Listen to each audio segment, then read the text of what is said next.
Assalamu alaikum and welcome to the Mad Mamluks podcast. My name is Sim. Along with me are my co-hosts Mort and our resident douchebag Fahim, Ayman Farouk. Fahim, how you doing, brother? You know, I called him a douchebag because he did tell brother Yunus here, who we'll get to in a second, that he will be on live on air today. So welcome, brother Yunus. Thank you for joining the Mad Mamluks. Assalamu alaikum warahmatullahi wabarakatuh. An honor to be on this podcast, honestly. I listen to you guys quite often. Oh, thank you so much, man. Thank you for listening. Yeah, I'm actually big fans. This is the first time I'm seeing you guys like in person, so Oh, pretty cool. that's he's awesome. like so excited. Oh, wow. You can tune in to live and see us live every Monday and Thursday. But I'm nothing to look at. This is the nur off of Sim's face, so you can just tune Mashallah. in. That's all. it is.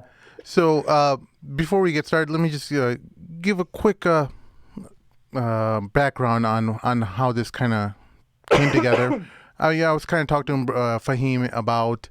Well, actually, Fahim messaged me saying that, hey, Sim, would you be interested in doing a podcast about Masjid security? I'm like, Fahim, whoa. I was just thinking about this the other day, and I was debating in my head. I'm glad that you told me about it because I'm really interested. So what do you got going on? And he's like, well, I know this brother who's really close to me, and he's someone really that's very close to my heart. And he's an expert in Masjid security. He did his thesis paper on that, and he went to environmental management disaster management Yes, type of education, right? So at York University. So I'm like, you know what, this is an amazing opportunity. But while during those few days, I was kind of debating in my head, am I feeding into some kind of a fear narrative? Am I feeding into War Inc? Am I helping Muslims get more terrified of going to the mosque? And so maybe Brother Yunus can help me sort things out and alleviate my conscience a little bit, because that's something that I'm always kind of weary about. Mm-hmm. Well, alhamdulillah, thank you very much for accepting the proposal. I'm really happy that you did. Yunus is actually my client for Focus 180, particularly my program 180 Principles. And one of the areas we were focusing on was how to help him optimize his skill set to improve key aspects of his life. And that's how I got to know about the fact that he's actually a security and emergency management expert. He deals with situations ranging from, how to intervene in situations involving armed robberies in banks and so on and so forth. And he's done his thesis work in Masjid security. So I was thinking to myself, this guy has been devoting himself to all the relevant areas that can actually help empower Muslims across not only North America, but even Europe, with the research principles that he disseminates in his actual research. And he's been going to different masajid across Ontario for the past few 2 weeks? Well, I mean, it's been a two-year thing, actually. Okay, he's been doing this for a long time, but especially in the past 2 weeks, it's been more relevant, right? But over the past 2 years, and especially in the past 2 weeks, he's been going from various masajids to various masajids, and even cooperating with police departments that are in the localities of those masjids. And he's been holding seminars, workshops, and in all of these, it seems from what he's told me and from how people have been responding to the documents he's helped me spread online, that people are far from being more fearful, they're actually feeling more empowered. Yeah. Well, the chances of being caught in a mass shooting is very low. It's lower than getting hit by lightning, okay? But yeah, what ultimately I decided, and this is something that we as Muslims should always be more accustomed to doing, is always refer back to the Quran and the Sunnah for guidance, and we know from a lot of the hadith that Rasulullah ﷺ gave regarding the end of times, is that we know that there will be people who will kill and they won't even know why they're killing people, right? And so this is something that is not going to stop anytime soon, and we need to be prepared for it. And even if a small number of people learn from this video, this broadcast, hopefully they can spread some useful knowledge onto other people, and hopefully at least minimize any kind of damage that happens or potentially, God forbid, happens. Absolutely. Now, the really neat thing about the principles that we're going to try to disseminate are that they don't simply relate to the worst case scenarios where you have an armed shooter, but other self-defense situations that are more common, that you might find yourself more likely to face as a Muslim living in North America, uh, whether or not it's related to Islamophobia. But in particular, if it is related to Islamophobia, you'll still have the skills, Right. and that's the good news, because as you mentioned, it's not every day that you're going to find yourself in a situation facing an active shooter threat Right. in your mosque, in the masjid. But you might find yourself in situations where you can tell that there's an aggravated neighbor that Right. doesn't like you because you're a Muslim, or you're walking and a group of drunk, white dudes who are non-Muslims Yeah. are looking at you in a very Bro, strange way. you know what? It's amazing you just mentioned that, because my daughter is just recently, no, just today, or a few hours back, they walked a mile to the local grocery store, and I told my wife, "What the heck are you doing? Why'd you let them go walking alone? Like, it's great weather, finally some, spring has arrived in Chicago, and they've been holed up in this house for so long." And I'm like, "Man, you're getting me so nervous."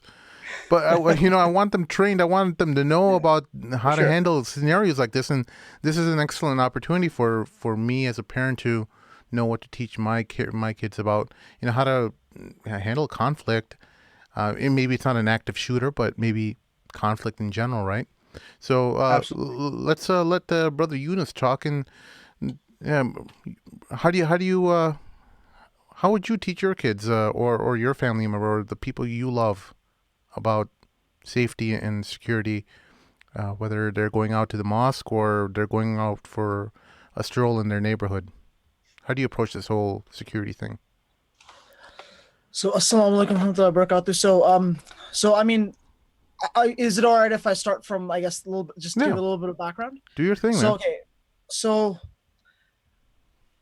so I work for a security operations center for a major bank within Canada. I'm not allowed to uh, disseminate what the actual bank's name is, because everybody would recognize it in Canada. It's not much of a secret.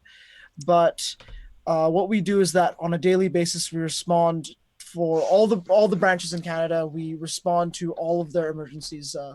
We're talking about armed robberies, various different emergency management issues, natural disasters. We've dealt with fraud cases. There's a whole wide range of issues, um, and the thing is that experience has been very important to me. And so the background behind this project was, I'll show you, actually the book's actually in front of us right now. So this is the book we published. This was what happened is that 2 years ago the Quebec City shooting happened, right?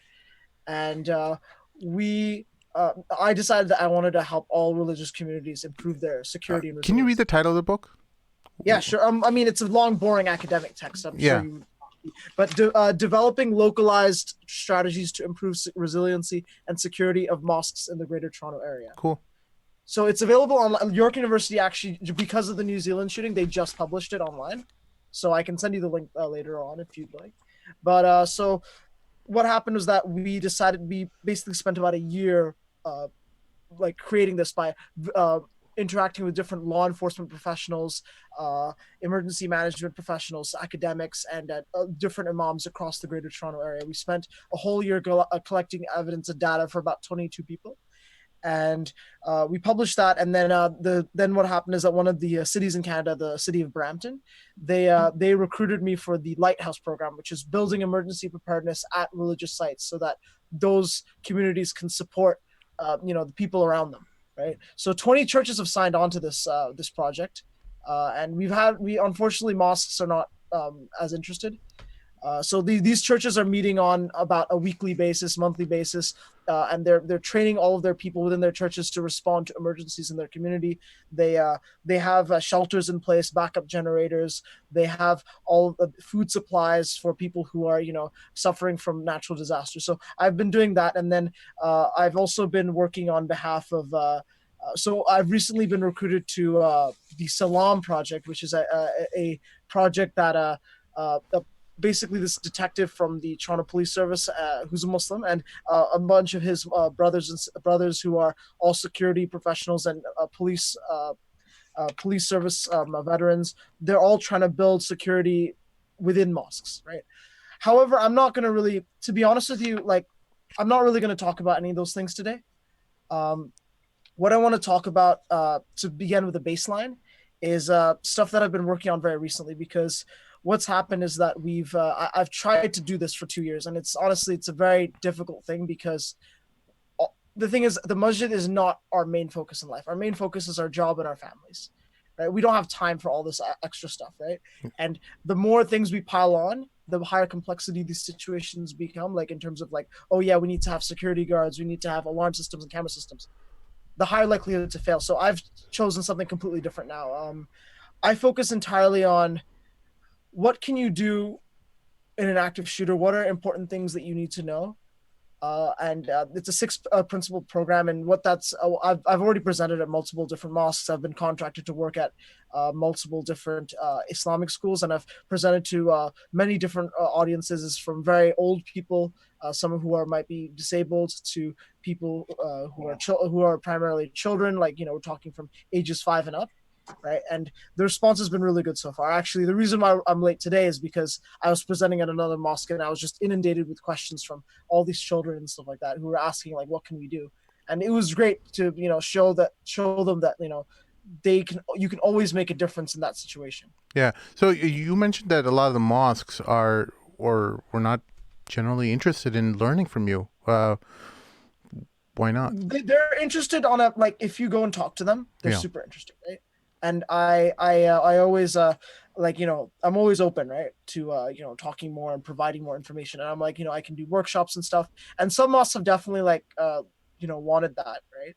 And I've as far as I can go, like, the thing is that it's not due to laziness or anything like that. I think it's more due to the fact that it's just the nature of modern life. It's like, it's so overwhelming, right? You have Yeah. to focus on so many different things at once. So Yeah. I understand that people who do this as a volunteer thing after their family obligations, after their work obligations, they don't have the time to implement all these things. Churches and synagogues, they have The resources. they have the resources and the time, right? Because they have people But who are, don't you think that that's part of the problem, though? The fact that they don't consider this to be time worthy. I mean, what I know, what I've been a big advocate of now and in the past is that instead of hiring some uncle who has a van and patrolling your parking lot, why don't you actually hire real security, right? I mean, like, because synagogues in America, churches in America, they actually hire security, and they're actually undercover inside the places of worship. And so, and the reason why I know this is I was talking to some other people who are Jews and Christians, and they're saying, yeah, in our facilities, we know that there's a threat. And I'm thinking in my head, these are Christians in America, in a Judeo-Christian society, and they're planning for someone to attack their church. I think Muslims, for some reason or another, they totally ignore the fact that this could be in a situation, and it may not be a shooter, but it could be somebody coming in, aggressively. It could be somebody coming in, just trying to throw something in the masjid, or anything, any number of things could You happen. know what? The Christians, they love the dunya. They love the dunya. So yeah, I'm kidding. No, but I guess what I'm saying is, don't you think that? I mean, I get that the idea of focusing on what to do in an active shooter is probably the most, out of prioritizing, you probably want to talk about that first. But don't you think, like, the deeper problem is that creating that awareness and that mentality that, hey, we have to step up our security game in our facilities. Well, I don't even know if the situation of Canadian synagogues and churches is the same as the ones in America in terms of security. so I mean, this is complicated, right? Because the thing is, I work in a security operations center for a major bank. We look after 1,000 plus branches. We also provide support to 54 other countries with their operations, right? We also, like, the bank executives, we provide support to them. I will tell you right now that all of these systems, so let's talk about a different scenario where there's like a whole industry behind security, for all these bank branches, right? And we have all of these systems, right, that are, so like very, very highly, you could say like quite sophisticated, very, very, very advanced, right? And you've got people who are paid for this, right? The problem is that the difficulty of implementing such systems is quite high, and it takes time and takes effort, right? And the thing is that we can make the much of the fortress. We can put 4 walls around it. We can put 20 snipers on there, right? And we can have it like on constant guard. Everybody can only come in with a security card. We can do all those things, right? That's it's actually like, as my professor said, we can all quite easily make security very, very easy, right? You can go to your baseball game in a bunker, right? Like all the stadium is just a bunch of bunkers instead of open crowds. But then, how much of the masjid are we losing? The thing is, the churches and synagogues, they're only open for really one day of the week, right? It's like the Saturday or the Sunday, right? The masjid is a different beast altogether, because the masjid is open all the time, and it's open at odd times. The 5 daily prayers, the all the different like things that happen. It's like it's all the time, right? First of all, I mean, the money that would be spent alone is so much that that's taking away money that we could be putting into very valuable community work that we should be doing, right? All the charity work that we're doing, all the stuff that we're doing to improve other people and help other people out. And that stuff is more important to combat against Islamophobia than having armed guards at the front, right? And also the thing is that, I mean, I've been in situations where there are paid guards who are dispatched, and their only job is to just be there to respond to a situation. And like, this is not obviously reflective on the whole industry, but there's a very high likelihood that in a lot of cases, even people whose only priority is to do that, they don't do it, right? They're not the ones who respond, right? So, and the thing is, look, law enforcement takes 5 to 6 minutes to respond on average, right? The mosque that I go to, which is quite far away from Fahim's, right, about 2-3 hours drive, right? It's about only 3 minutes away from where the my local police's SWAT team trains, right? It's that right? Yeah, sorry, Markham. No, Newmarket. So Newmarket, okay. so I mean, it's only 3 minutes drive for the SWAT team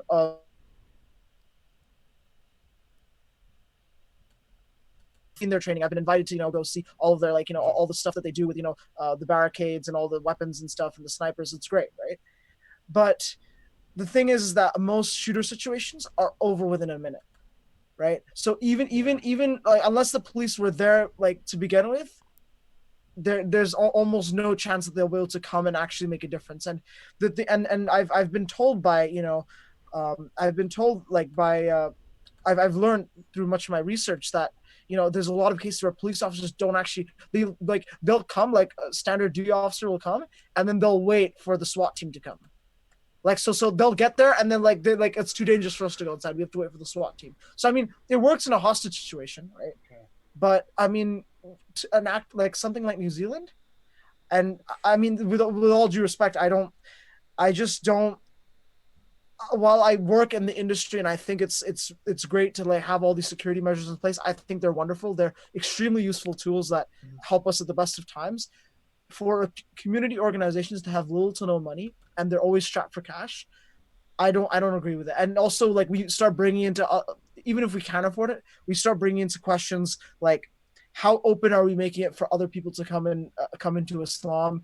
How open are we making it for people to come and actually we can disable that Islamophobia, right? So I mean, that's a deeper philosophical question. No, I get what you're saying, and I think, mashallah, with your knowledge, you hit it at so many different angles. I wasn't thinking about like making it to Fort Knox, like, or having key cards and passes. Some people have. Some people have. Instead of, I mean, I'll give you an example, because growing up, like, I remember, our masjid was in a town, an area at that time which was predominantly Italian around, and they were all like, they all thought they were in the mob, but they can get away with doing dumb things. And so I remember they would throw rocks into masjid. A few of them would actually shoot at the masjid. So my dad, my dad was popped me in the car and he drove around the back of the masjid trying to run down somebody who was in the back. And I'm thinking in my head, like, and that went on for like years and years. We had a van man that would just drive around the parking lot. Remember how many times they would shoot at our mosque with BB guns? Pellet guns. There was a real gun a couple times. Yeah, yeah. There where was a couple real guns, but all the time with those pellet guns because they would like crack these little tiny the holes windows, and they would throw bricks in. Yeah, but my point is that instead of like hiring just some local guy who has no training just from back home with a rod in his hand, or a baseball bat, you hire one guy that actually has some kind of training. So he may, I mean, obviously, like you're saying, in an active shooter or like a crisis situation, one person isn't going to be able to do anything. It takes law enforcement about 10 minutes to get over and assemble, and maybe even longer. That I understand, but there should be, I think the message should be investing in this, at least one person that understands some protocol, like how to efficiently assess a threat, or how to determine what to do in terms of a crisis. Because many organizations have that. They have some kind of policy and procedure. I don't think any masjid has a policy and procedure book of what to do if something happened. You know what I mean? It's just run for the door. Yeah. No, so I mean, I agree with you, but I don't actually believe that we should be handling it off to one person. Because the thing is that how many times is that one person calling sick, or they have some family obligation or whatever, right? Mm-hmm. I think actually my strategy's changed entirely because of the fact that it's been so difficult to reach just to even do presentations, right? Until now, obviously the interest is there, but that's only because it's now it's hitting close to home, and I understand that. That's fine. There's a couple difficulties, right? I think first of all, also like having somebody who even like without a license, who's not like who's not employed under like a formal organization or anything like that. It might be, we can probably like try that would require some legal work, but without, if you have this whole scenario with an uncle with a cricket bat or whatever, right, driving in his van, right, the thing is it opens the masjid up to legal liabilities, because all of a sudden it's like, what were you doing trying to run security without having a security guard license? Yeah. Right. And I think there's a much better way of doing it, which is instead of making one person security guard where that person could call in sick or whatever, or that person, it's one failure point, right? It's like the chink in the armor, right? Instead, I think it's better to empower the rest of the community to all be security, if you know what I mean. So are you telling them to arm? Sorry? Are you telling them to arm? No, actually, I'm against guns. Okay. Like I'm also, I don't think so. The thing is, so I mean, working at the bank, what's happened is that I've learned that, like, for all these branches, is that it's not actually about having one security guard. It's about every single branch member having, like, the staff all being aware of like what constitutes a suspicious activity. Yeah. So things like if people like a couple guys come in and they're just looking around, they're not doing any business, they just get some coffee and leave, right? Things like that. So to have the awareness. So if you don't mind, actually, I'd like to just briefly go over the principles that I'm trying to share, because I think because what I'm trying to do is not trying to make it so that, oh yeah, the mosque should become this formal organization that has a security guard and like a security officer and like a whole bunch of procedures, because unfortunately, unless you practice those procedures over and over and over again, oftentimes they're not going to be like executed in the right way, right? And that's just the nature of it, because the thing is, we're talking about ideal scenarios, and oftentimes those ideal scenarios are almost never there, right? There's always something going on like that messes it up. So if you don't mind, I'm just gonna, it's gonna take about 2 minutes, but before you do it, yeah, like, I wanted to just emphasize that his research is a big deal. I don't know if you can see it right there. stop. Yeah. We'll put it in the episode description. It's 80 pages of I'm quite impressed with research. I was just going through it right now. I think the title is longer than the book itself. Yeah, it is. I don't read it myself. I'm quite impressed because my mom loves it. It's great. No, Is it available on Amazon? Sorry, what? Is it available on Amazon? Nope, it's free. Okay. Yeah. Oh, awesome. It's free. Oh, It's free wow. online. Oh, I've wonderful. so my We're brown. We on love the, free. Sorry, what? We're brown. We love free. No, so no, actually, no, I knew everybody was gonna torrent it anyway, so like, so like, no, so the thing is that actually it's funny because for a long time, like, this was going on, but only in the last couple of weeks when this happened, York University, basically their disaster and emergency management department, they said that, okay, we're publishing this guy's research online, and so it's been released online. I'll definitely send you the link for it. You can. It's the whole thing's just in a PDF. And what's really cool is that there's another a couple of people whose research is like in that same section, and they're really useful. Like, so there's one woman, Lauren Herbert, and she has a really great one on school emergency preparedness, which is also something I'm focusing on. I've actually mostly presented to schools, right? So I just want to, okay, so what I'm trying to get at is that for my methodology now, so actually, but while I myself am a very big fan of guns, they're so cool. Glock 17, like long slide with, like, I don't know, all the jazz. It's great, right? That stuff is great to look at and watch. In the end, right? you guys are Canadians. Yeah, And yeah. you don't have the I agree with Second that. Amendment. His views opposite. I'm half. So I'll chime in after. I'm gonna say this. Okay, so Yeah. when it comes to guns, and I've had this debate with multiple people, and I'll tell you right now. So guns, first of all, when there's an emergency situation, there's a stress response. The likelihood of a gun, of somebody being able to use a gun effectively to defend themselves is actually quite low. I believe I read this study many years ago, but it's something like in pretty much all cases, the FBI did a study, like, and it was like 95% of cases where there was a person with a gun present to stop it, that didn't happen. Like, it literally did not make a difference. Right. And also the thing is, when we bring guns into the mosque, now all of a sudden we're bringing in all sorts of legal issues where, okay, yeah, okay, best case scenario, we manage to stop that active shooter, right? Which is like a 1 in a million chance, right? Literally. But then think about all the smaller issues which now become so much bigger. Most murders with guns are called crimes of passion, right? They're people have gone and people have a gun, and then, like, I don't know, their wife cheated on them or something like that, right? Oh, I know where you're going with this. And then they decide that, I'm yeah. getting so angry, the rage overtakes them, and then they go and kill that person, right? Now I'm asking this. Okay, I understand Hassan. Was it Shibli Hassan, or was it Hassan Shibli? Hassan Shibli. I understand his point, and he's amazing, the director of Care Florida, right? I understand his point that we need to arm ourselves and protect ourselves. That's a duty and responsibility. But the thing is that especially if you're American and you're in the South. Yeah. Well, I mean, that's a different culture, right? Because it's a gun culture, right? Yeah, but wait, let me ask you a question.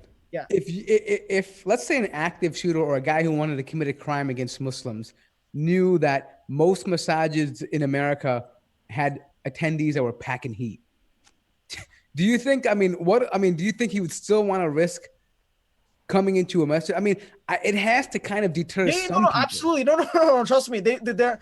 I'll go into this, but all shooters are cowards, right? They're I don't even want to say that they're monsters. They're not monsters. They're just little kids who, like, just, didn't receive any sort of validation earlier in their life, and now they're just taking it out on kids, right?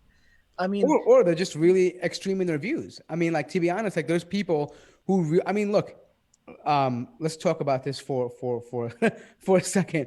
There are some Muslims who even become a bit radicalized, right? Because they're so passionate about what's happening in the world. I got right? investigated for that. So yeah.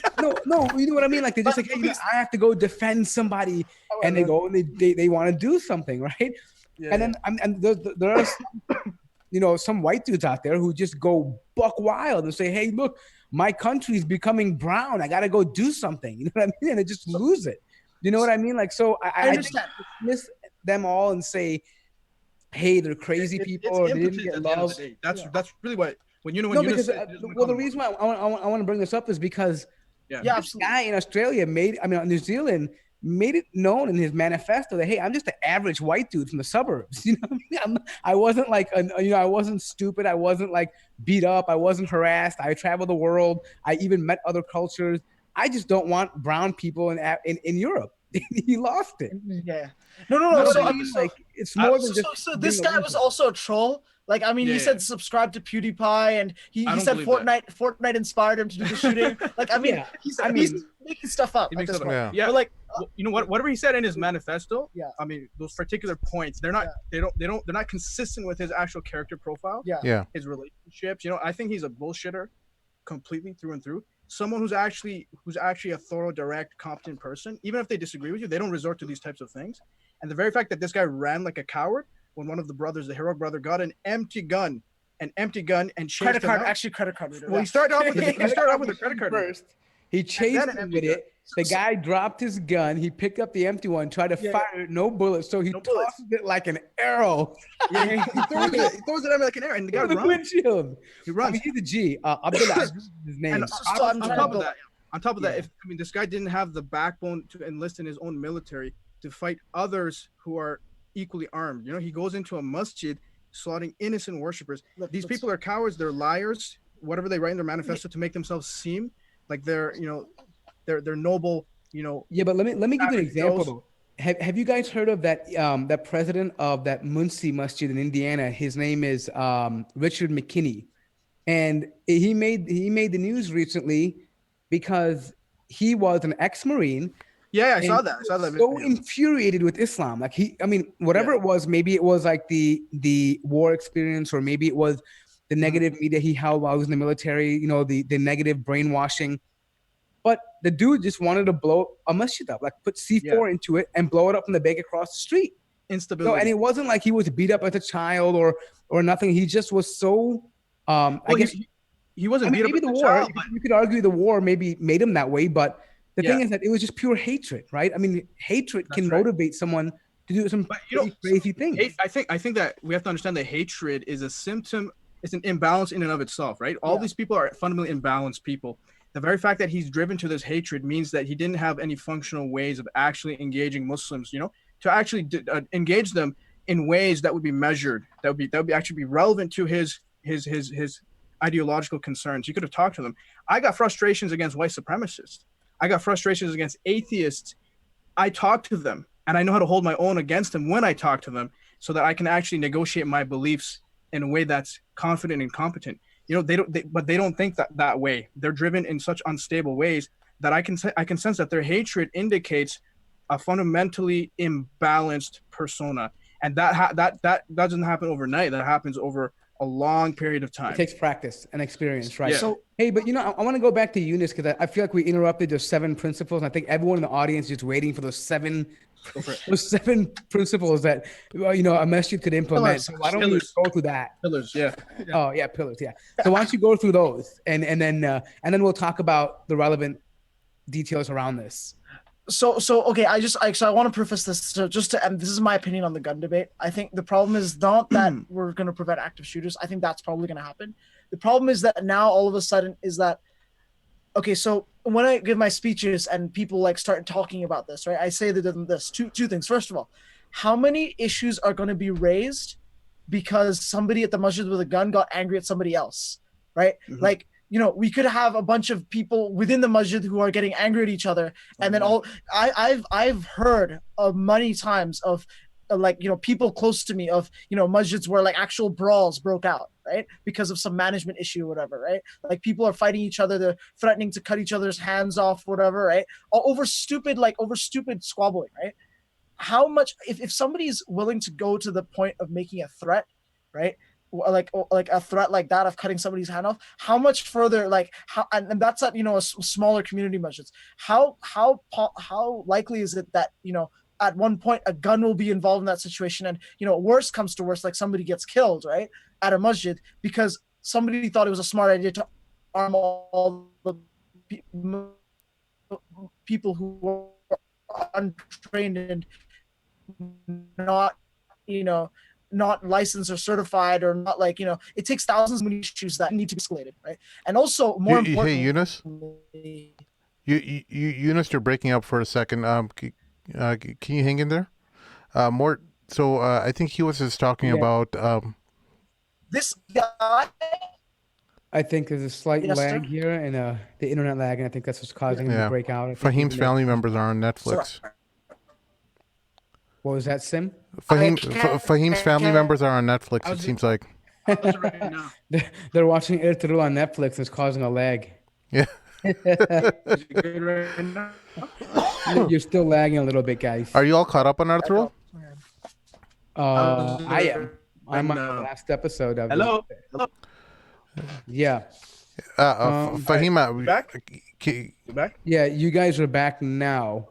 Okay. Yeah, okay, good. Awesome. So as I was saying before we got cut off, So yeah, I think the problem is, yeah, it escalates a bunch of different issues. Like how many brothers in the masjid now like will get angry when there's like, you know, a debate in the mosque and like it starts, you know, getting heated, right?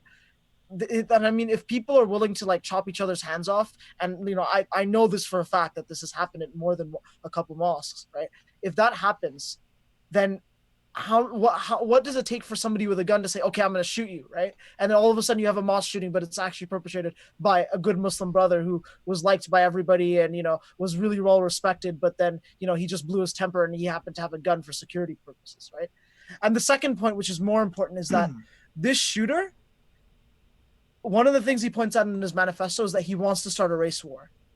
He wants to excel. He's an accelerationist. That's what they're called in, I believe, academia, right? Where they're trying to screw up society faster so that change can happen faster. And what is he trying to do? He's trying to provoke all of us. He's trying to provoke all Muslims to escalate the matter because he wants to see us in conflict with everybody else. He wants us to get guns in the mosque. That's what he wants. That was his whole goal, right? Is he wants to escalate this thing to the point where like there's violence in the streets, civil war, whatever you want to call it, right? So we're actually, by getting all these guns and stuff, we're actually buying into him. We're actually going, he's basically winning that battle, right? Because his entire thing was an ideological thing. Yes, obviously he was you know, he was a psycho, right, who wanted to kill all these kids, right?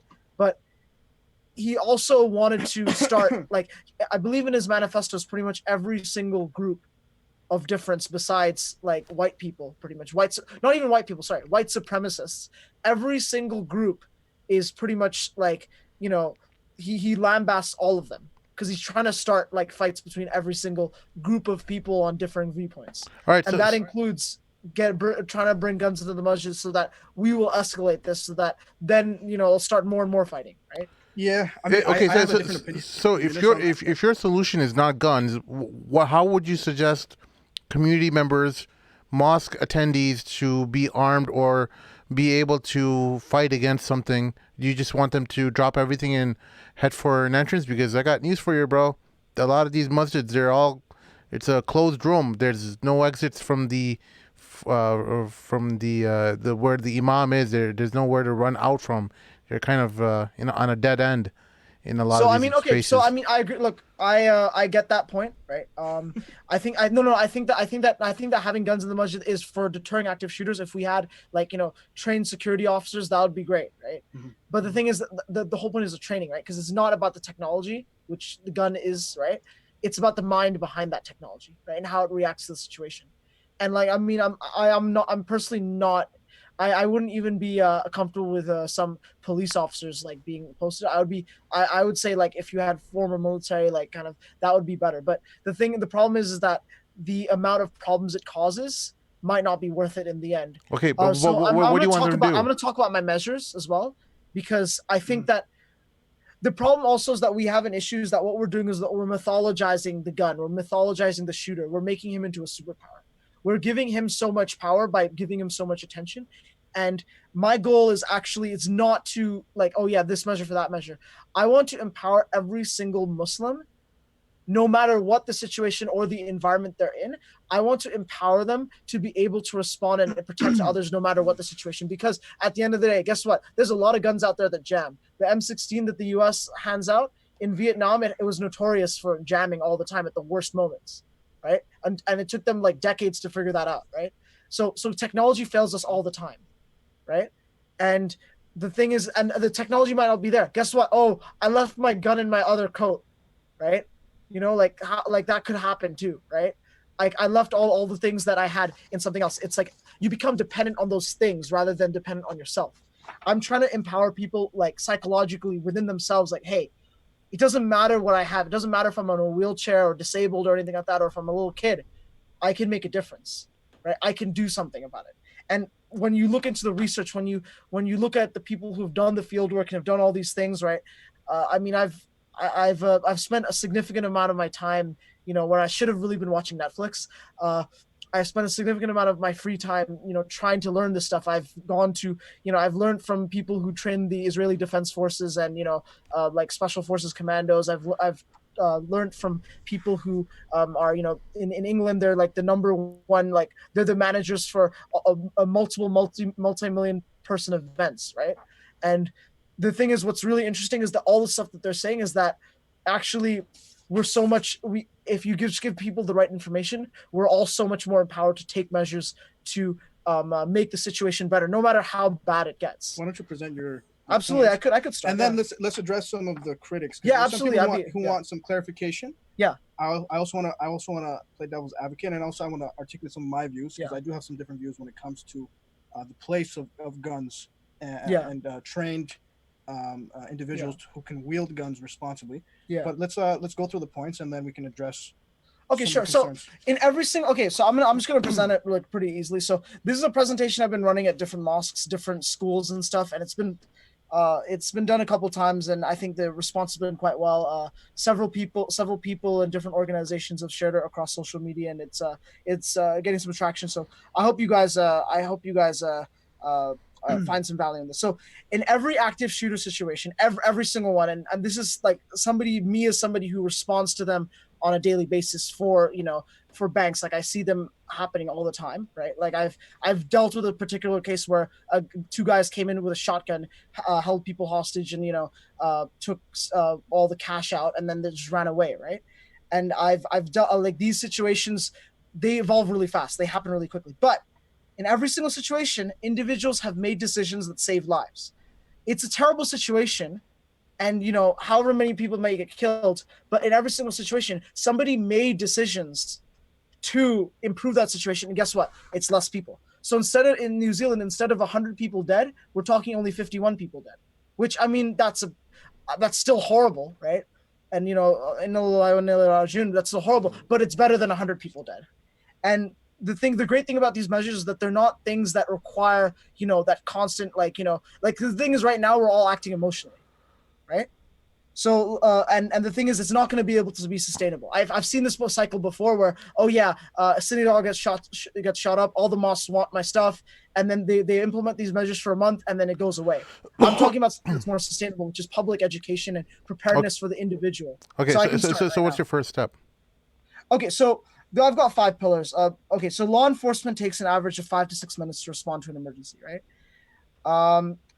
Now, okay, so first thing, recognition. So there's a big thing in psychology called normalcy bias, right? Where people, as they grow older, become more like, they basically tune out things that are out of the ordinary, that bump in the middle of the night, or that that noise that came out of nowhere. There's just, oh, whatever, it's nothing.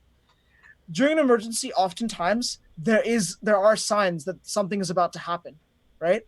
And even months beforehand, and those signs they occur,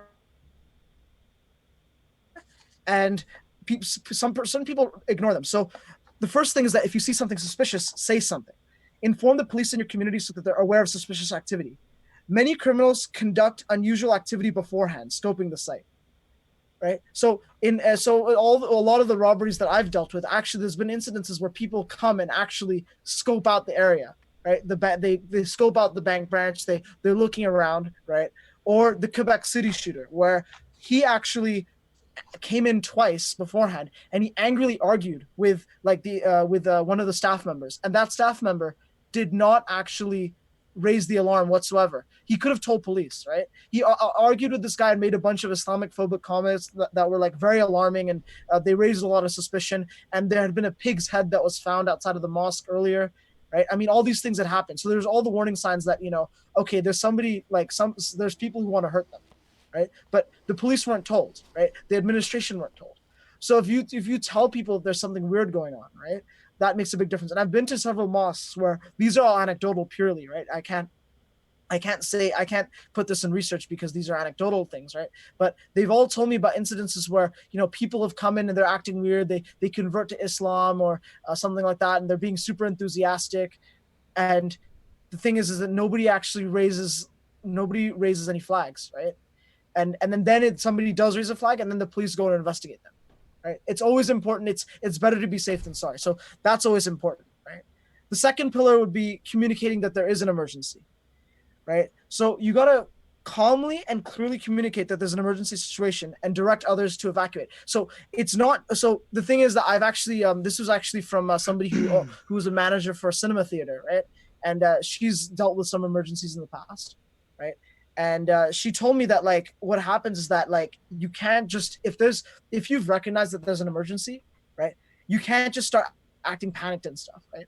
You have to learn to calm down, tell everybody what's going on, and don't hide information from people, because human beings are intelligent. They will make the right decision when you give them the information that's important, right?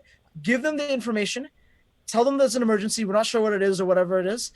Please, everybody leave through there. You need to provide people a solution to their problems, right? So the problem is that if people don't have that solution, they start panicking. But if you give them, it's like, okay, go through that entrance, right? So for example, Rick Rescorla, right? He's the chief security officer of Morgan Stanley during the September 11th attacks. This man had been in the London UK police for a while, and then he had gone to the US and fought Vietnam War, right? And he felt that he wasn't prepared by the police service, did not prepare him for war. He comes back to he starts working in the Twin Towers, doing chiefs. He becomes the chief security officer, and he starts running emergency drills pretty much on every 3 months.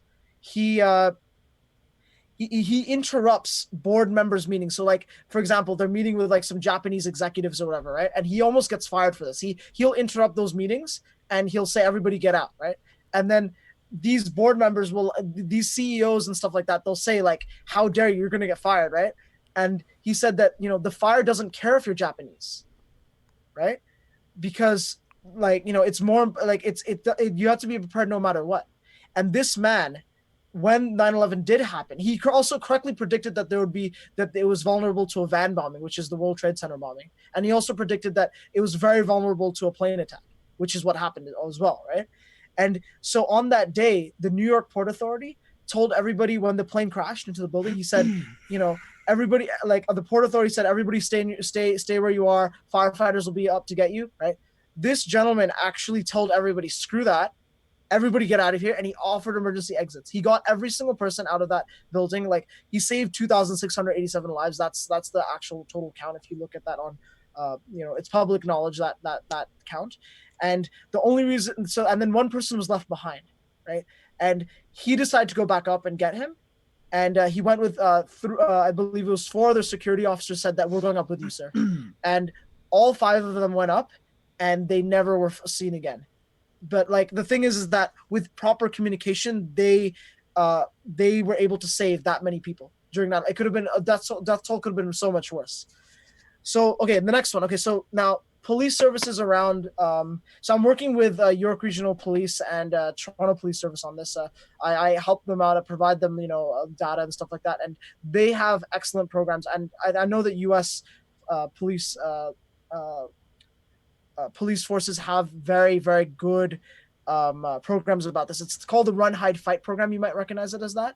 And we call it in Canada, we call it Run, Hide, Defend. I don't know why it's called Defend, but whatever.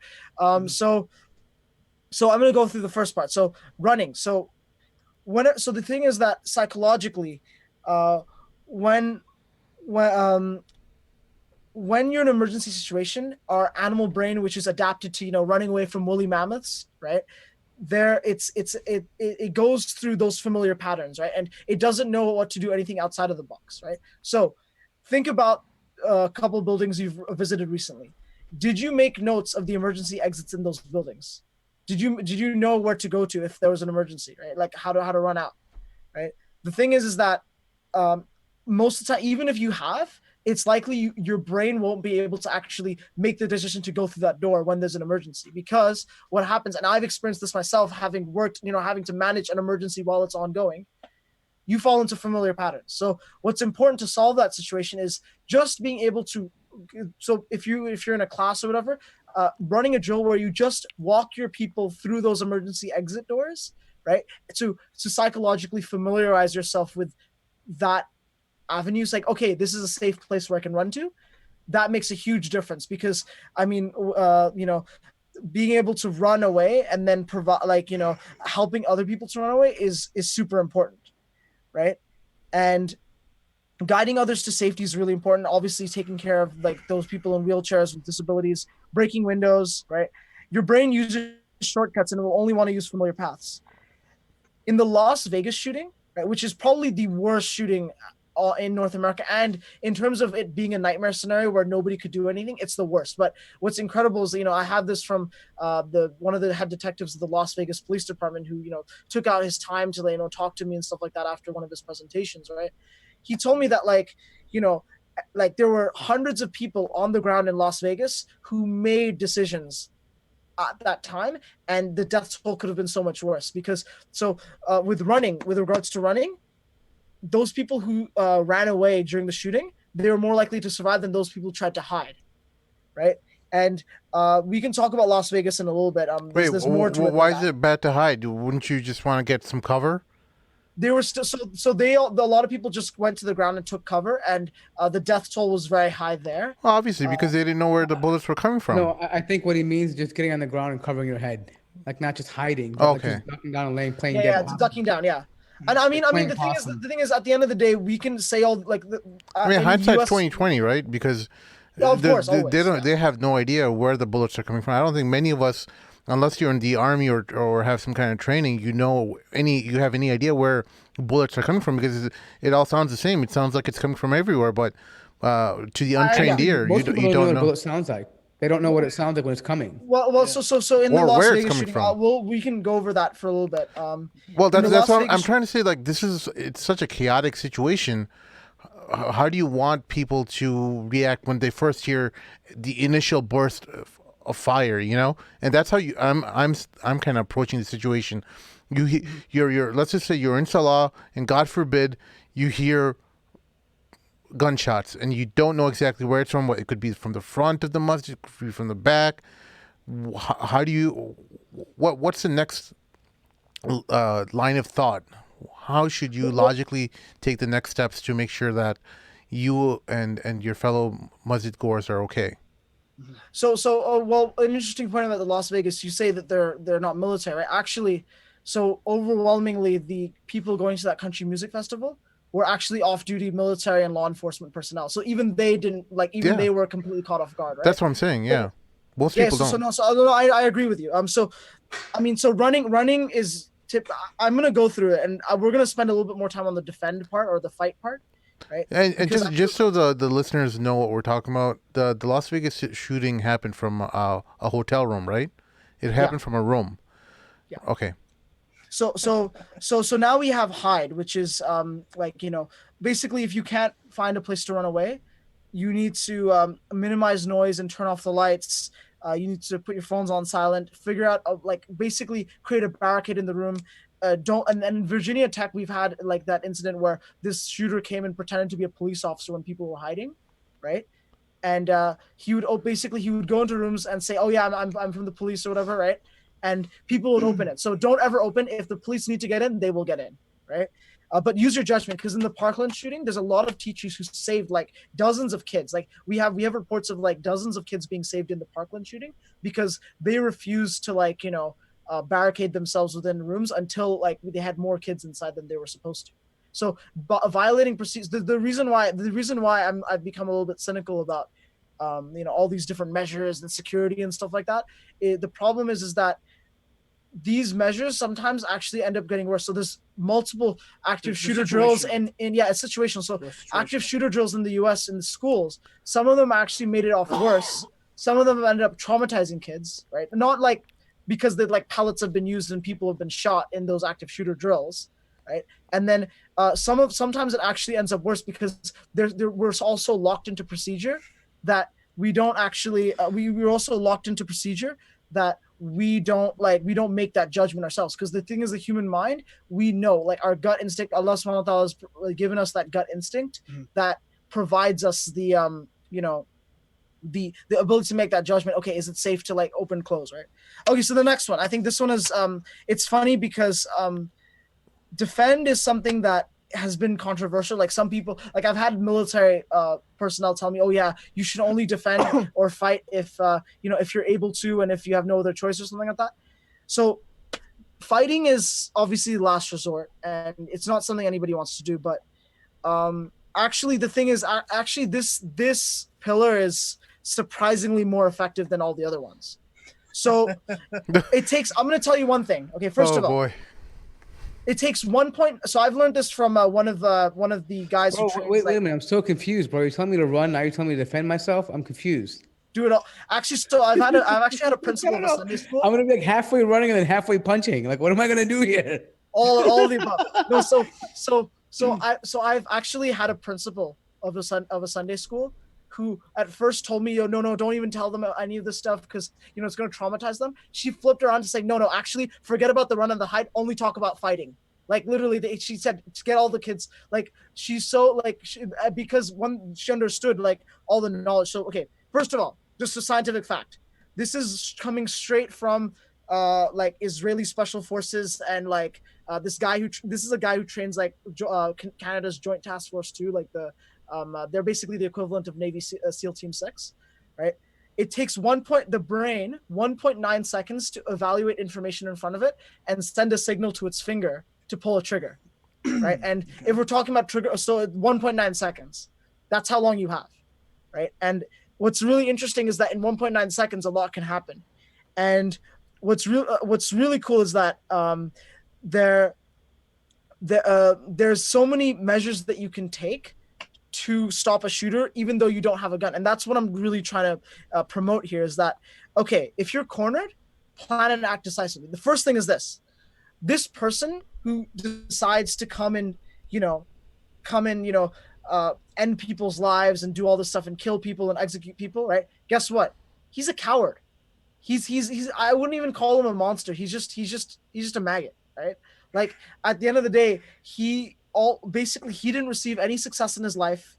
He's super depressed, and he feels that his being upset at people is enough for him to basically says nobody can be happy. He would rather nobody be happy than just him being unhappy. And the thing is that criminals, as we know, are a superstitious and cowardly lot, right? They're liable to panic. They're liable to all these things, right? They're scared. They're more scared of us than we are of them at times, right? Which is crazy to think about, but that and like I've seen multiple criminals coming in and doing their thing, right? And they're super scared. They make mistakes. It's crazy the amount of stuff that they do that's wrong, right? We actually have cases where like just the simple mistakes that they make lead to an arrest later on, right? Where and the thing is, obviously, an active shooter is different than an armed robbery. There's a lot of different things behind that, but the thing is that any sign of resistance, they're gonna get scared. So this guy Abdul Aziz Wahabzada, right? This guy in New Zealand, right? So this guy's already killed. This shooter's killed 51 people already, right? He's gone to the first mosque, 42 people killed. Then the next mosque, he kills another 9 people, right? This guy had 4 kids below 12. He's 48 years old, right? He tells the kids to hide somewhere, right? And then he rushes out with a credit card reader, sees this guy with a gun, and then does a battle cry, right? One of those intense battle cries. And this shooter who was so amazing that I can kill all these kids who are unarmed and stuff like that. He drops the gun all of a sudden, and as our brother here already explained, right? This guy chased him off in broad daylight, and this man. You mean he displayed toxic masculinity? That's exactly. No, I'm not going to get into that. I'm not going to get into that. I know, I'm not one for that. I'm not into that debate. That's for a therapist. The thing is that I mean, if let's just take the scenario. That New Zealand scenario is like a nightmare, worst case scenario. I think we can all agree on that, right? Absolutely. If one middle-aged man could have the heroism and the courage, right, to stand up to this guy with a credit card machine, right, and chase this guy off, right, when this guy's already done so much destruction, has so much confidence in himself, right, whatever that wherever it comes from, if that guy could do it in broad daylight, what's to say about multiple people surprising this person in hallways, and using improvised weapons, scaring the person off? So a gun, in order to stop a gun from hurting somebody, you simply have to take control of the gun, as in don't aim for the hand, aim for the gun itself and the barrel, and point the barrel away, right? Pointing the barrel away, guess what? the gun all of a sudden is shooting at the roof. It's useless. And if it goes off, he loses control of it anyways because he's struggling. Let's put a disclaimer. Yeah. Realistically, this isn't a movie. This is not gonna. You try this 10 times, it might only even work 1 out of 10 times. It might not even work. It's actually 50. Well, I mean, but there's a lot of the variables. One of the commenters was mentioning that, well, the people being shot at, aren't they going to panic too? The person doing the shooting is susceptible to panicking, but the people being shot at are likewise susceptible to panicking, even if they have training. There are soldiers who have reported, even despite all their training, when they were on the other end of the barrel while being unarmed, they still felt that resistance, that initial resistance, the freezing, when you're in that fight, flight, or freeze situation. So this isn't. We're not trying to be naive here and say, look, you can just grab the barrel of the gun and you're Superman, you're Goku, Super Saiyan, and you just move the gun away. It's not going to always play out like that. And a few people might try that. It might fail.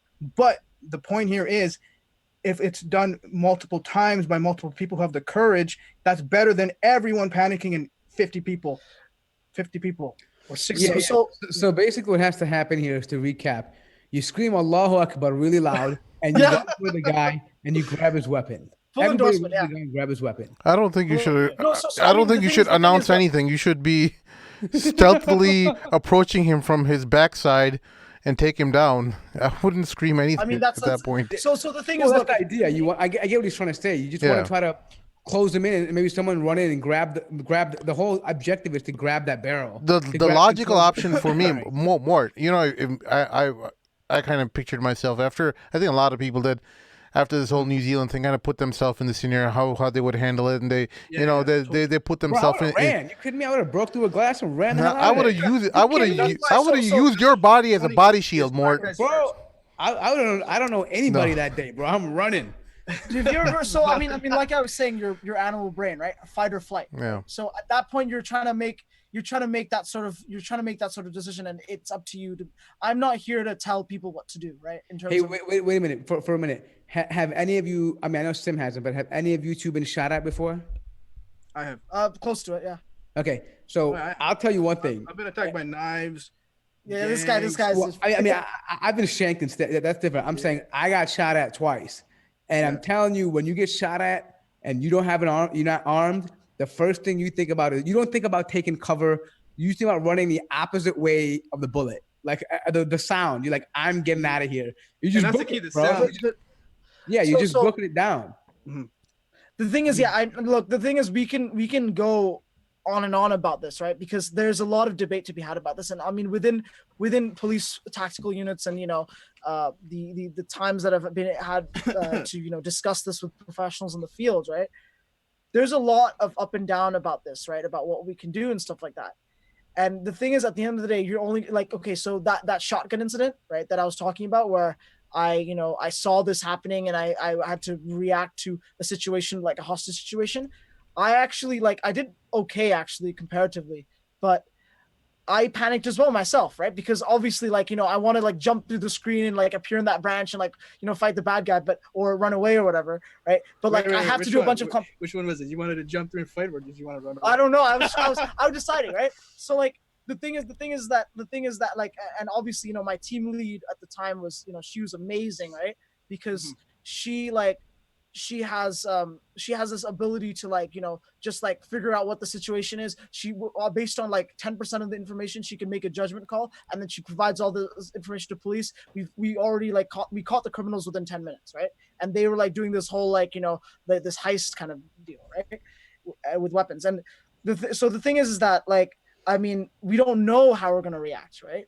But what I'm trying to say is that you don't have to be scared of that person, because the whole point is that we're all scared right now as a community. We're scared, and understandably so, right? Of course. But the thing is that actually, the thing is, we can choose to be scared, and that's acceptable. That has to happen, right? But we can choose to remain scared and stay victims, or we can encourage everybody around us that, okay, we can all take the situation into our own hands. So the thing is, look, the human brain is limited in how many things it can process at once, right? It can only process one or two things really well, right? And it gets overwhelmed very quickly. Also, if you have to think about it, a shooter is not going to know your masjid as well as you do 90% of the time. He's not going to know anything, right? And from what I get from all these like former military guys, that if you got a guy who's got a gun and you like, you've got 50-50 chance basically of like taking him out. If you're not within arm's length. If you're within arm's length, it's a pretty good. It's if you know what you're doing in terms of like making sure you have you've got your hands on the barrel of the gun and stuff. If you're within arm's length, it's actually a pretty good chance you'll survive. And also the statistics show that gunshot wounds typically most of them do not actually end up in death. This guy in New Zealand, what he did was that he injured everybody, right? And if you see in the video, he basically, obviously, I don't want anybody to see the video who doesn't want to, but I mean, he goes back and he executes all of them one by one, right? And I mean, the thing is that actually we're looking at a situation where, it's a really terrible scenario. And what I'm saying is that we just need to empower ourselves to make the best decision of those bad decisions. I want to interject. One thing I want to emphasize is we want to call this guy out for what he was. He was a white supremacist terrorist. That's what he was. He self-identified as subscribing to this ideology, and we shouldn't mince our words and call him this guy or this shooter, because that's what's been happening. And Yunus, he's well aware of this. It's just the nature of the interview that he's trying to prioritize focusing on the security aspect, but I want us to understand that that's what we've acknowledged here. That this is what this person was, this disgusting filth, and we are not mincing our words here. We are definitely recognizing that. So I want to put that out there. Yeah. Because it's important for us to understand what we're dealing with here. That this wasn't just some lone wolf shooter who just randomly got radicalized. No, he was radicalized through an ideology that we can analyze how it fits within his psychology, his impotence. Right? We could go into that. And that would take some time. But the point is, there's a causal relationship between him having been a white supremacist and all of his instability and him resorting to this type of ridiculous, disgusting, and vile terrorism. So that has to be emphasized. Yeah, 100%. Yeah. No, I agree. And we can go through the last pillar. It's a very short one. Yeah. Oh, stop the bleed. Yeah. Stop the bleed. So wait. We got to transition though. We got to transition. Oh yeah. Forgot human beings. Yeah. Before when I mentioned that there's a disclaimer about how this is not as one of the commentators mentioned, he was worried it's gonna be like some Bollywood action hero fight advice. But the fact is, Yunus, he understands that in real life there's so many variables you can't control. So this is why when he's laid out his principles, he's done it in a sequence. He starts off with run. Then it falls to hide, then it falls to defend, and then it falls to stop the bleed, which implicitly means he understands it can go very wrong. And it could get to a point where you are bleeding, you are possibly dying or on the verge of dying. And each step requires you understand so that you can follow a certain protocol to minimize the damage and to maximize a good outcome. That doesn't mean it's going to work, right? That's the point here. We're dealing with probabilities here. If you've actually been in any kind of an altercation, even if it wasn't with a gun, even if it's just a fist fight, and that's my forte. I've done MMA training for like over 10 years, and I've worked in the United Nations in North Africa where I was around weapons and I had to go through some basic training myself. You understand that you're dealing with probabilities, and all these protocols, all the training, all the conditioning, the point of that is to deal with probabilities, maximize optimal outcomes, and minimize worst case scenarios. So thank you. That's better than I could put it. Yeah. So I mean, the thing is that what I'm trying to say is that actually in this New Zealand shooting, let's just take this as a case study, just as an example, right? This man came in, started shooting, right? And have you guys seen the video or no? Mort has seen it. I haven't. Okay. So, I mean, I'm not going to get into too much of the details. I don't want to scare anybody, but, I mean, he comes into the room and like, it's the hallway and it leads into like a larger room, right? And he just starts shooting, right? And everybody already heard the gunshots and they were just hiding on the side in the corner. Now, obviously, I'm not here to blame the victims, right? They're, like, they've all gone to Jannat al-Firdaus and, and alhamdulillah, that's, we should be celebrating that, right? That, they had to go through that struggle, right? But what I am saying is that actually in that scenario, commemorating? Commemorating. Yeah. So, I mean, in that scenario, if even a couple people had stood at the side and waited for this person, obviously this takes a lot of bravery. I'm not expecting people to do this, but I'm hoping that the one person who might be on the fence about it, maybe he or she makes, a difference, decides, okay, actually The problem is that we're being fed this narrative of hopelessness, right, in the face of a gun, right? So if in that scenario where the guy rounds the corner, starts shooting people, right, on the sides, what if those people had moved just a couple feet closer to the entrance and basically jumped him, right, all at once? The thing is, he might be able to kill maybe best case scenario, he might be able to kill one person if he's lucky. Well, that is an interesting thing, because in the video, and I know many of you haven't seen it, there was one brother who tried to tackle him. Yeah. Unfortunately, he got shot straight in on the way in. But had there been 3 or 4 other people, 2 other people that were doing the same thing at the same time, they would have had the gun, right? I mean, it would have been down. It would have been over, yeah. Yeah, but I think the other thing to remember here, though, is in that video, the reason why they were in the corners is because those were where the windows were. They're trying to jump out the window. Like and I mean, they didn't have the heavy. Yeah, and some people were halfway out the window somewhere. And, you know, when you have a window about that big and you're having 30 people trying to jump out of that window, there's going to be a pileup, right? And so, unfortunately, I mean, you know, the first thing most people do is when they hear a blast like that is they're going to take off. They're going to run. Most people's reaction is not to run in the direction of the noise, but in the opposite direction of the noise, right? So I think that's kind of what they were doing. And the problem also was that in that masjid, in a close quarter like that, sound echoes, right? You don't know where, because it came through the hallway into the main hall, the hall, which echoed around, and you can actually hear the force of that echo in the video. If you hear it, you don't know where you're going. You know, that is like that kind of sound is extremely. It throws your coordination off. Yeah, it's debilitating. If you ever heard gunshots like that, it throws you off. Yeah, absolutely. Yeah. So, interesting. Some people they mentioned in interviews that they weren't sure what it was. Some people thought it was a firecracker. It took them at least a few seconds to register this is a gun. People don't fathom that it's a gun. Like they think, who would come to the mosque with a gun or this place with a gun, right? They think, oh, maybe somebody dropped something, it's a car accident, or then when they see the shooter, they know, oh, it's a gun. It's a bullet, right? So most people don't even recognize what's happening. Yeah, that's a sad part about it. Well, here's the thing. Okay, so yeah, I think. Look, I hear you, brother Yunus, in terms of being in a country like Canada where you have strict gun laws, or if you are someone who's apprehensive to guns and you don't feel comfortable around them, there's no way you could ever see yourself carrying it.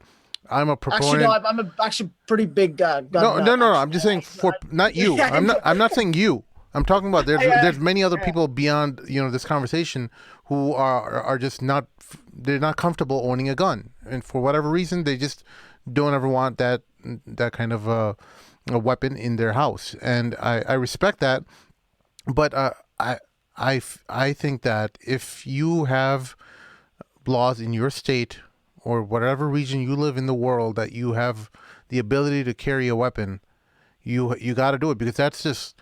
You're comparing. I mean, yes, your principles are correct in terms of handling a stressful situation in a very difficult situation without arms. Yes, I mean, ideally you would love to have some level of organization, but the sheer number of chaos I feel would even disrupt whatever semblance of organization you muster together, and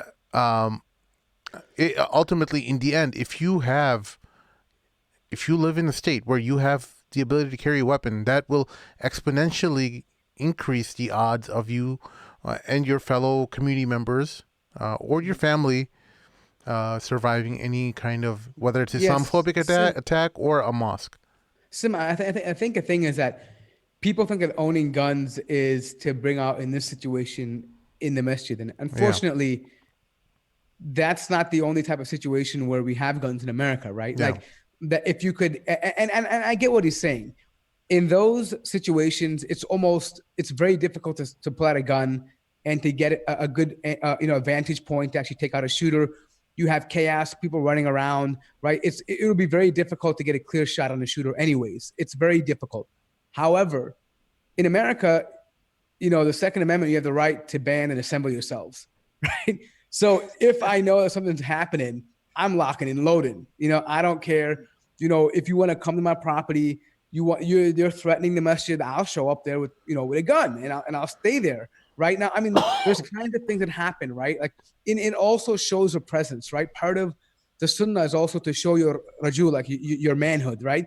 And this is to also show that you are not afraid of them, right? So the thing is, like, and I'm not saying that, what you're saying is wrong. I agree. It's a very difficult situation, and it's very difficult to actually know how each situation will plan out, because every situation is unique, and every variable there's so many variables. Yeah, But I mean, yeah. I just want to be clear.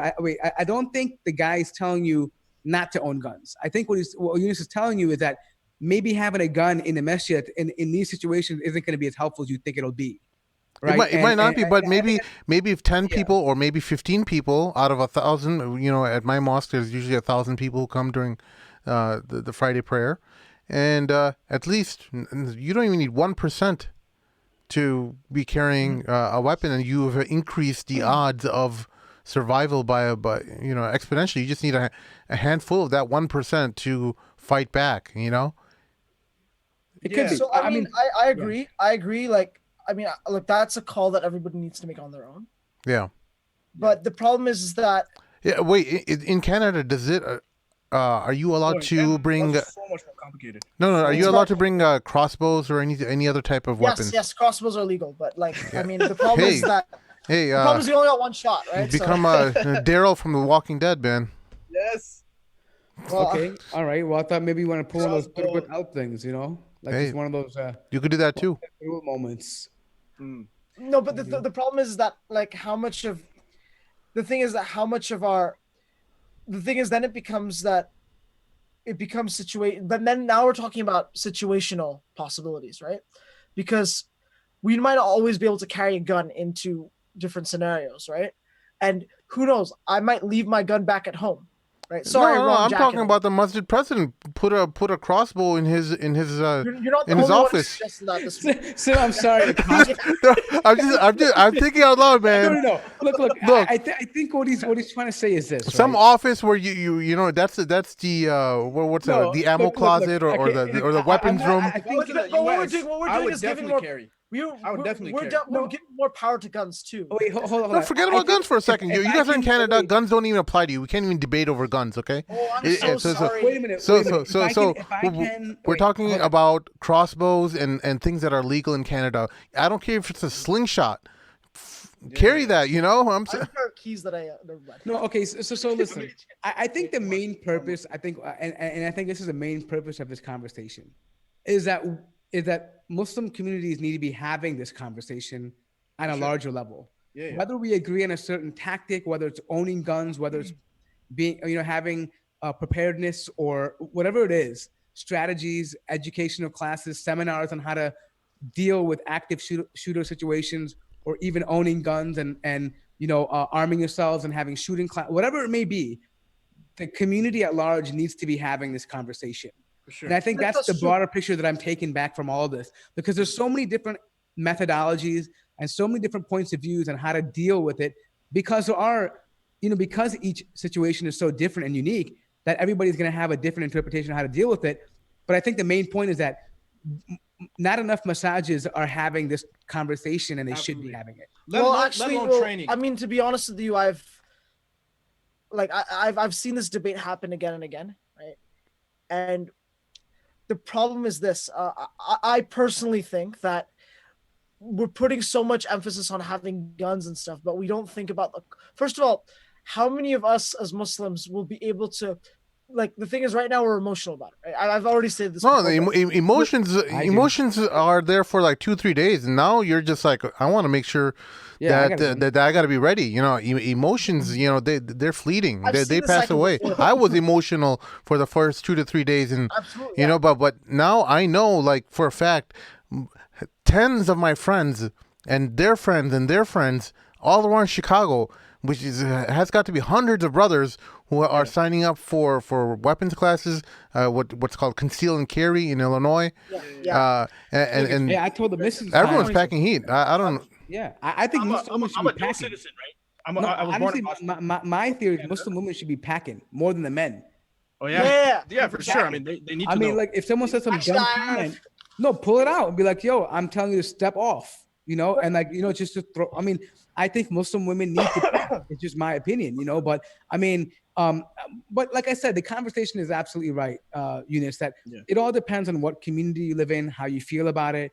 That's But it right there. nonetheless, That's it the right there. conversation needs to happen. Yeah. Yeah. But are we? But the thing is, what are we opening ourselves up to when, like, think about how many smaller issues start become like, oh yeah, they're murder cases now because, oh yeah, like, you know, some guy, some like person got super angry at another brother, and instead of, like, you know, having a fight, like, you know, just beating each other up and then saying, you know, kissing and making up later on, Kissing. Yeah, And but then no, wait a and then minute. then they're shooting each other, right? Are I we mean, reducing look, we can't get into the point a gun where law we're so debate. We're talking about. hold on, wait, Sim, wait. I think this is a little bit dangerous because are we reducing the like the the morality of Muslims so much that we can't even be responsible enough to carry guns or weapons with us? But I think majority it of happens Muslims. to average citizens. In Yeah, the but I'm US. saying I think the average Muslim citizen or average citizen in the world isn't going to pull out a gun over someone stepping on his sneakers, right? Or someone Well, double parking, right? Here's my take. Let me interject. I'm a dual citizen, right? If I was in the States, this is where I have a difference of opinion with my bro Yunus. Yeah. I would conceal carry, absolutely, hands down. Yeah, and that's just my personality type too. I think that I would take a more proactive approach to self-defense. Um, and I think that what you mentioned earlier about context matters and time matters too Yeah. is important because the culture of the US and the laws of the US are so different. You guys already have many people who have guns legally and illegally. You're already in that situation. Yeah. Yeah, So you kick the it's queens not that out. easy to just say, "Yo, let's all just opt Yeah. out of guns overnight." You know, you kind of have to face the reality of, look, other people have guns. It's easy to get guns legally as well. Therefore, it may make more sense in this particular context, socio-economic and political context and legal context, to carry guns legally. In Canada, right now, based on our circumstances, probably not. You know, based on I mean, let me tell you one thing. Eunice, you are familiar with the ISNA conference, right? Islamic Society. Yeah, Yeah, right. So at ISNA last year, there was a group of white nationalists that had guns, right? And it made me so happy just to see that right next to them were these Black Panthers that had guns, and they were toting Oh, them in front of them. Right? I mean, that kind of thing. No, and what I mean is that Yeah. no one popped the bullet off, no one shot it, but what it shows, what signifies is that, hey, look, you're not the baddest mother effer around here. You know, you want to throw it out, I'm ready too. You want to size up, I'll size you up too, homie. You know what I mean? Like, I mean, it's just what it is, right? And I'm not saying that. I mean, and this is what I went back to earlier. I'm like, hey, if these people knew that Muslims in a mosque, half of them had guns on them, you know, you're gonna think twice before you come in and decide to shoot somebody up, right? It's a natural I mean, thing, that's right? deterrence. I agree. Deterrence. Look, I actually was on that side 2 years ago, and I honestly, I think that's honestly a decision that everybody needs to Welcome make. to the dark side, my friend. Yeah, I'm not. I don't. You got it, man. I just want to say my professional opinion. My personal opinion is, yeah, okay, take the measures to defend yourself. But my professional opinion, based on like the research and, you know, the stuff that I do on a daily basis. Oh, well, look, I mean, let me talk to that for a minute, though. I think that's important, and people might think it's a contradiction, but it's not. And I'll tell you why I think it's not a contradiction. Because most people in your profession they're civilian workers. They're usually doing a job. They're behind desks. They're not prepared. I mean, this is a whole day thing for them. Like, they're going to work 9 to 5. Usually when Muslims are coming to the masjid, you know, it's different, right? I get it. Like, that is a bank. That's a place of I mean, or whatever it may be, any business. It's a place where you have to make it friendly. There's a whole different atmosphere there. People, you can't tell 70, 80-year-old women or 65-year-old men that hold guns, and, you know, I mean, it's not going to work, right? There's a wide range. But I think what we're trying to say is that in a community, there are brothers who are young, yourselves. I mean, me and Sim are getting old, but there's young brothers like you guys that can tote guns. You know what I mean? Like, just tote them around and be like, look, we're armed. And if you want to come in, start some trouble, we're going to clap back. You know, it's just what it is, right? Guys, Yeah. Okay, so we got to wrap it up.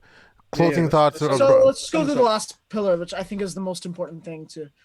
So there was a program because of all the school shootings, like several years ago. It was promoted by President Obama, and it's called Stop the Bleed, right? And it's basically there to empower average citizens that when there's bleeding happening, how do you solve it? And it's funny because it's not really emphasized in CPR and first aid, and it's not really it's not really something that I think is too well like known outside of that like circle. But basically, taking clean any cloth, right, and applying pressure to a wound. That's something that a lot of first aid classes don't teach, and we need to like do that because in a lot of cases, people have just bled out and they didn't need to die. Like, you could have just taken cloth and like stuffed it down the wound, and it would have actually saved lives. Yeah, what about the time? Yeah, Mhm. and it does buy a lot of time, right? So so a lot of people are afraid to get involved because, oh my god, I don't know if I'm going to make it worse, right? But actually, it's very simple when it comes to gunshot wounds. So that's the only thing. So I just want to go over my points again. Like, if you see something, say something, communicate there's an emergency, run and make sure you emergency exits and stuff like that. Hide, conceal yourself and defend. Obviously, make sure that the shooter is not as powerful as we make him out to be. But rush And the attacker in a group. Yeah. Yeah, and if Oh, we that's right, attack all as a group and if we all work together, we can beat this person.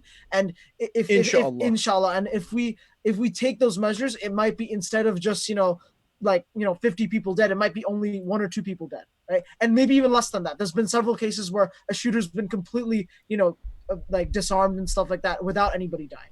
And the last one stopped. Wait, was that with or without others having guns?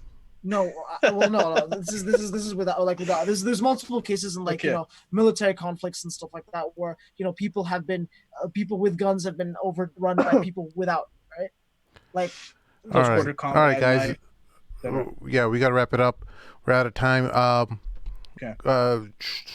Fahim, thank you so much. Let's give a quick shout out to Fahim Farouk for Focus 180. What's going on? What's new with Focus 180? I'm holding self-defense workshops for local brothers. Yeah. Help them develop this mindset that's proactive.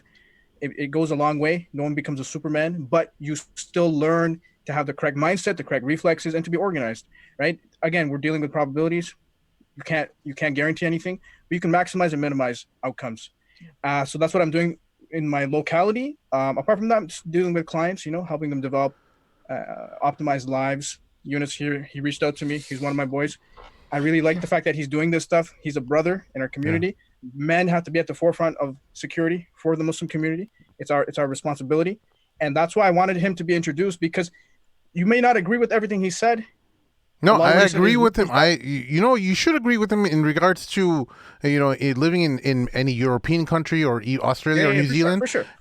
Because those principles are tried and true principles that should be taught at every mosque that does not have the ability to carry any kind of a weapon. So I totally agree with Brother Yunus in that respect. Yeah. But just for Americans, you can adjust the framework and optimize it based on context, where you live, what the laws are. But the framework itself, I think it's brilliant. Yeah. And the fact that he is here, you have a brother who's doing this work. He's hustling. He's spending his free time after work doing this. He's what, 24? Yeah. He's 24 years old. He has a long way to go, and I'm really proud of him for what he's doing. And I'm sure that the more he does it, the more he networks with professionals, experts, he'll get better. So inshallah, the reason I wanted to introduce him to you guys is because my work is to build brothers into men. That's what I'm really trying to do, and to optimize them, and this will in fact benefit the women folk in their lives, their children, their other brothers. So I want to introduce all the guys I'm working with who are relevant to whatever times we're in, whatever circumstances we find ourselves facing, and I want them to be able to take the spotlight and do their thing. And I think that Yunus is doing a fantastic job. Yeah. So, and we've done a bunch of very successful workshops, and we're continuing to do them across different measures. I'm focusing on kids right now, and kids they love this stuff. They're eating it up. They're like 5+, and they're really enjoying this stuff, and they're getting a lot of value. We're also a bunch of police organizations have reached out to me, and they're basically using my work. So. Fahim, how do people reach out to you? You can reach me on my Facebook page. It's Focus-180. Okay. All right. And my Instagram is Mr.Focus180. Focus the word and then 180. My Dawah page is Come Let Us Seek. No spaces. Okay. Come Let Us Seek. I'll be putting up my website very soon. It's just being maintained right now, going through some procedures. And cool. DM me, message me, and I'll reach out to you, inshallah. Cool. Brother Yunus, thank you so much for joining us this evening. Really appreciate you coming on and rushing to come on board. I know Fahim didn't give you much of a heads up regarding us being live, but Yeah, I was coming from another presentation stuff. all right. For my co-host Mort and our guest Fahim and Yunus, my name is Sim. We'll see y'all on Mad Mondays. Assalamu alaikum. All right. Wa alaikum assalam. Alaykum assalam wa rahmatullah. Pleasure, Walaikum gentlemen. assalam wa rahmatullahi wa barakatuh.